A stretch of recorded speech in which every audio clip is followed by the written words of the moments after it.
ये थोड़ा सा आप देखना चाहोगे तो इधर ये टूटा हुआ है यहाँ पे 11 बैंक है हमारी इस मार्केट में। बाकी ऐसी सारी टूटी पड़ी है, ढक्कन नहीं है मार्केट में। एमसीडी से कितनी और पब्लिक से पैसे लेते हैं सुबह शाम, ये अलग से कितने सालों से आप लोग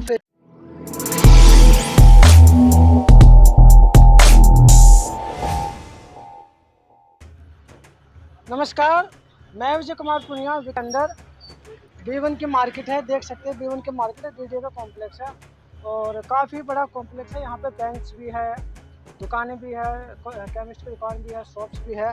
और ये थोड़ा सा आप देखना चाहोगे तो इधर ये टूटा हुआ है, यहाँ पे नाला टूटा हुआ, ढक्कन नहीं है और बहुत सारी दिक्कतें यहाँ पे है। तो यहाँ के जो प्रधान जी है हसीन छाबड़ा जी, उनसे जानने की कोशिश करते हैं। काफ़ी ढूंढने पे मिले हैं वैसे तो, क्योंकि बहुत बिजी शेड्यूल होता है, क्योंकि प्रधान होने के बाद मार्केट सभी मार्केट वालों को भी देखना होता है और साथ में अपनी शॉप भी देखनी होती है। दोनों को मैनेज करना पड़ता है, उसके बाद जो है दोनों काम ये हैंडल करते हैं।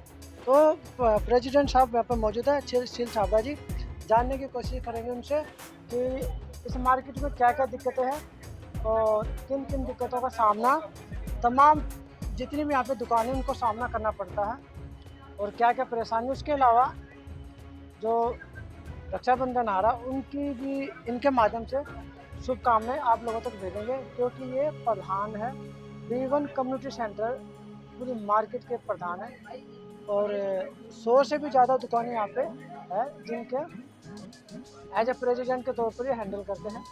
उसके अलावा हर एक व्यक्ति को इनको हैंडल करना पड़ता है। तो चलिए बात करते हैं, उनसे पूछते हैं, जानते हैं, लेते हैं जानकारी। तो चलिए बात करते हैं सर, थोड़ा डिटेल दीजिए। जो आप B1 कम्युनिटी जो डिपार्टमेंट है जनकपुरी के अंदर, आप उसके प्रधान हो, कितने समय से प्रधान हो? ये जी 5-6 साल हो गए सर इस मार्केट में प्रधान बने हुए।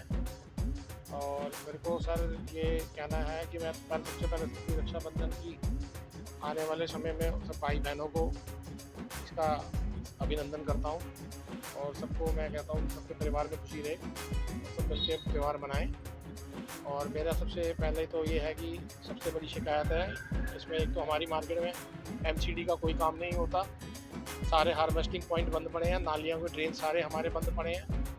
हमारी मार्केट में नंबर दूसरा अवैध पार्किंग लगी हुई है हमारी तरह, जो कि हम इसे अवैध इसलिए कहते हैं कि इस मार्केट में ज़रूरत नहीं है इस पार्किंग की। 11 बैंक है हमारी इस मार्केट में, बाकी पोस्ट ऑफिस है इस मार्केट में और ग्रॉसरी की दुकानें, फ़ोटोकॉपी की दुकानें और दवाई की दुकानें हैं। इनके लिए यहाँ पे जो भी आदमी आता है, किसी को 10 रुपये की दवाई लेनी है, 2 रुपये की फ़ोटोकॉपी करानी है, तो उसको टैक्स देना पड़ता है। इसको एंट्री टैक्स बोलते हैं। ये पार्किंग वालों ने टैक्स लगा रखा है, आप अंदर आओगे घुसते ही आपको पैसे देने पड़ेंगे, चाहे आप टैक्स लग जाता है। जैसे मान लो कोई अगर एक बार आता है से लेके 20 रुपये कम से कम है 10 और वो 50 रुपये तक का है। अगर कोई टेम्पू वाला किसी की दुकान पे सामान भी छोड़ने आता है तो ये पहले कहते हैं जी 50 रुपये दे के जाओ, तो टेम्पू वाला तभी सामान छोड़ेगा। आए दिन का हमारा यही लड़ाई झगड़ा इनका साथ लगा रहता है कि ये टेम्पू इसकी दुकान पे जा रहा है, भाई साहब ये टेम्पू इसकी दुकान पे जा रहा है। ये वार्ड कौन सा लगता है? ये 11 वार्ड है जी। 100 वार्ड जो नया चेंज हुआ है। हाँ जो नया चेंज हो गया, हाँ 100 वार्ड, हाँ 100 वार्ड, हाँ अब 100 वार्ड कह सकते हो। जो रविंद्र कौर जी है, हाँ जी, हमारी मार्केट की हाई मास्क लाइटें बंद पड़ी हुई हैं, कम से कम पिछले 5-4 साल से हमें चक्कर काट रहे हैं एमसीडी के। वो कहते हैं जी पीडब्ल्यूडी की हैं, पीडब्ल्यूडी कहता है जी एमसीडी की हैं। अब दोनों आम आदमी हो गए, अब दोनों आम आदमी पार्टी कहते हैं हमारे पास बजट नहीं है। हमारी मार्केट के लिए किसी काम का बजट नहीं है जी, ना लाइटों के लिए, ना नाली के लिए, ना सीवर के लिए। देख रहे हो ये यहाँ पे भी टूटा हुआ है। इस मार्केट में सीवर तक नहीं है जी, इस मार्केट में सीवर नहीं है। मार्केट के अंदर सबसे बड़ी प्रॉब्लम तो ये है, किसी दुकानदार को टॉयलेट जाना हो तो सीवर नहीं है मार्केट के अंदर, कोई टॉयलेट नहीं बना सकता। तो मार्केट की हालत स्थिति खराब हो रही है, पटरियाँ टूट रही हैं। जो आता है केबल वाला, एयरटेल वाला, इंटरनेट वाला, वो आता है मार्केट खोदता है, अपना खड्डे करके चला जाता है, उसके बाद एमसीडी उसको रिपेयर नहीं करती। एमसीडी अपने पास सिक्योरिटी ले लेती है, इस सिक्योरिटी को दोबारा हमारे यहाँ उसका यूज़ नहीं किया जाता कि कम से कम उसकी रिपेयर करा दें। ये जो खुदा हुआ यहाँ पे जो ढक्कन ढके हुए कितने टाइम से? इसके लिए कम से कम मेरे को 6 महीने साल से हो गया मेरे को बोलते हुए कि नालियाँ बंद है, ड्रेन सिस्टम बंद है। जेई साहब को बुलाता हूँ, जेई साहब नहीं आते। जेई साहब कहते हैं कि मेरे पास समय नहीं है। ऐसे जेई साहब को, हमारे को, जिसको हमारी मार्केट के लिए समय नहीं है, उसको उसने फ़ोन ही उठाना बंद कर दिया। जय ने फोन नहीं उठाया। हाँ हाँ, एमसीडी तो के जय आपने साहब ने काउंसलर से बात क्यों नहीं की? काउंसलर के ऑफिस में भी कंप्लेंट डाल रखी है जी, 50 बारी कंप्लेंट कर चुका हूँ। हमें खुद ही हर एक डिपार्टमेंट में धक्के खाने पड़ते हैं, ना हमारी कहीं पे भी कोई सुनवाई नहीं होती। लाइट वाला आया। लाइटें भी आज 2 महीने बाद हमारे यहाँ चेंज हो रही हैं, वो भी बड़ी मुश्किल से 3 लाइटें हमें मिली हैं, बड़ी मुश्किल से। 2 महीने बाद? हाँ 2 महीने से 3 महीने इतना बाद। लेट काम होता है यहाँ पे? भाई साहब वो कहते हैं हमारे पास फंड ही नहीं, हमें तनख्वाह ही नहीं मिली। जिस एम्प्लॉय से बात करो पहले वो कहता है जी हमें तनख्वाह ही नहीं मिली 2 महीने की। 1 तारीख को तो सबसे तनख्वाह मिली है बगैर स्टेडियम के अंदर। सर जी देखो स्टेडियम में मिली होगी, लेकिन यहाँ तो कोई काम नहीं हुआ ना हमारा। कोई भी काम बोल दो, इनके पास एक ही जवाब होता है जी फंड नहीं है।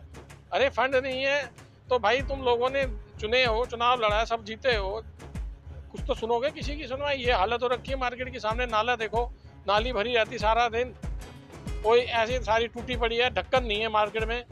एमसीडी से कितनी बार रिक्वेस्ट कर दी कि आप ये काम करिए, छोटे छोटे काम है, बजट लगेगा, बजट चाहिए। अरे जी नाली का ढक्कन है, बंदा गिर जाए उसके अंदर, उसके लिए बजट चाहिए जी इनको पास कराने के लिए। मैंने देखा कई जगह पे पार्कों में और कई जगह दुकानों में भी पार्कों के अंदर नशाखोरी करते हैं। क्या इधर भी कोई ऐसी सिचुएशन देखने को मिली? 24 घंटे यही है, लड़के लड़कियां बैठे रहते हैं, वो घर से गांजा लेके आते हैं। हमने कई बार थाने में कंप्लेंट करी है, एसएचओ साहब से भी कहा है, डीसी से पी साहब से भी कहा है, इस पे एक्शन लिया जाए। और वो ये बच्चे आते हैं गांजा बनाते हैं और ये कहते हैं जी, पुलिस वाले कहते हैं हम लड़की से हम कह नहीं सकते कुछ, लड़की है, अगर सिगरेट कोई गांजा पी रही है पब्लिक प्लेस पे तो हम कुछ नहीं कह सकते।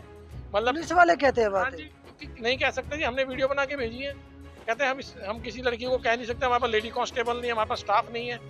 आए दिन पुलिस के पास स्टाफ नहीं है किसी काम के लिए, पुलिस के पास स्टाफ नहीं है। इनको रोकने के लिए सारे दिन दारू चलती है मार्केट में खुलेआम। शाम को 6-7 बजे आप घूम लो, एक चक्कर मार लो, अभी भी आपको दारू मिल जाएगी, कोई ना कोई बैठा दारू पी रहा होगा।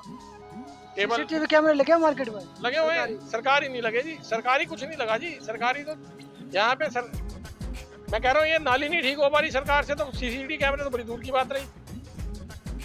इसके लिए हमें इतने चक्कर काटने पड़ रहे हैं, इतनी जगह हम रोज फोन करते हैं काउंसलर के ऑफिस में, सबको फोन करके बताते हैं, जेई को फोन करते हैं, कोई नहीं सुनता। टॉयलेट है तो टॉयलेटों में भी यही हाल है, पानी नहीं होता। हाँ, और पब्लिक से पैसे लेते हैं सुबह शाम ये अलग से, जो दूसरे टॉयलेटों को इन्होंने ठेके पे दे दिया जी, एमसीडी के इन्होंने आगे पे ठेके पे दे दिया है और पब्लिक से पैसे लेते हैं। जो मतलब कि यूरिन करने जाते हैं, हाँ, जो लेडीज वगैरह जाती हैं उनसे टॉयलेट जाने के पैसे लिए जाते हैं, और मार्केट के कई दुकानदार अपनी जेब से पैसे दे रहे हैं अपने स्टाफ के लिए। सभी लोग बड़े दुखी हैं जी इनसे, और यहाँ पे कोई भी किसी तरह की सुविधा जो है बड़ी मुश्किल से हमें लड़ना पड़ता है काम के लिए। चोरी तो नहीं होते इधर? चोरी चर्चिया रात को घूमते हैं, पुलिस का राउंड ही नहीं है। कई बार हमने चर्चिया पकड़ा है, अभी पीछे चर्चिया पकड़ के मोबाइल स्नैचर था उसको पकड़ा, हमने थाने में दिया।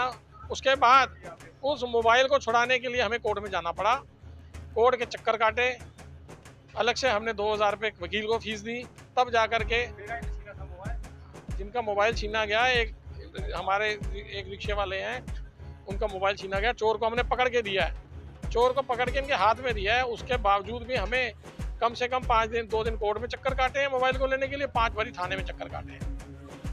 मतलब यहाँ पे कोई सुविधा नहीं है। और भी तो देखो जो महंगाई बढ़ रही है, महंगाई बढ़ने की वजह से आप लोगों के रोजगार पर कोई फर्क नजर आया?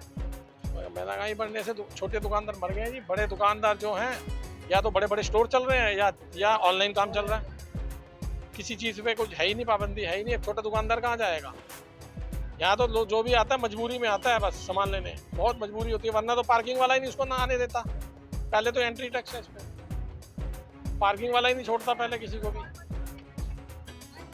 सबसे बड़ी दिक्कत है पार्किंग की, कोई बंदा आ नहीं सकता, जा नहीं सकता, फिर अगर आ भी जाए तो एंट्री टैक्स है उसके ऊपर। कोई बैंक जा रहा है पासबुक भरवाने, पोस्ट ऑफिस आया किसी को चिट्ठी लेने या डालने। ये दिक्कत कितने सालों से आप लोग फेस कर रहे हो? 5-7 सालों से 8 सालों से सबसे पार्किंग को हम फेस कर रहे हैं इसको, और इसका हम विरोध कर रहे हैं, लेकिन ये पार्किंग बिल्कुल हटाते नहीं है इसकी।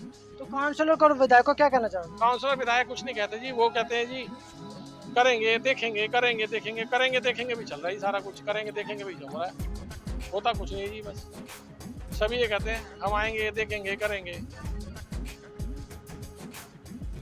तो ये थे यहाँ के प्रधान जो D1 कम्युनिटी सेंटर जनकपुरी के अंदर जो आते हैं, वहाँ के जो प्रधान जी थे, उन्होंने शिकायतों का यहाँ पे अंबारी लगा दिया। कोई भी ऐसी बात यहाँ पे देखने को नहीं आई है जिससे दुकानदार यहाँ पे खुश हो।